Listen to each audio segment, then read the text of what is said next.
দাম্পত্য জীবনে কখনো সুখ আসার কারণ হয় না।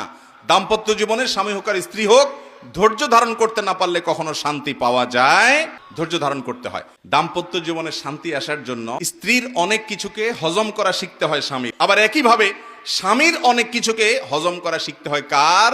আজ আমাদের সমাজ ব্যবস্থায় ভোগ ভোগ ভোগ, ত্যাগের কোনো নাম নিশানা নেই, যার কারণে সবর কেউ কাউকে প্রতি করতে রাজি। দাম্পত্য জীবনের শান্তির জন্য এই সবর এবং শুকর যা আল্লাহ তাআলা দিয়েছেন সেটার উপরে শুকরিয়া আদায় করার মানসিকতা থাকতে হবে, না হলে কোনোদিনই আপনি শান্তি। রাগ দাম্পত্য জীবনে কখনো সুখ আসার কারণ হয় না।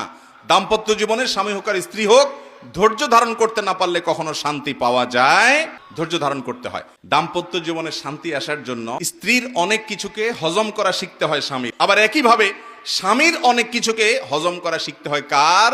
আজ আমাদের সমাজ ব্যবস্থায় ভোগ ভোগ ভোগ, ত্যাগের কোনো নাম নিশানা নেই, যার কারণে সবর কেউ কাউকে প্রতি করতে রাজি। দাম্পত্য জীবনের শান্তির জন্য এই সবর এবং শুকর যা আল্লাহ তাআলা দিয়েছেন সেটার উপরে শুকরিয়া আদায় করার মানসিকতা থাকতে হবে, না হলে কোনোদিনই আপনি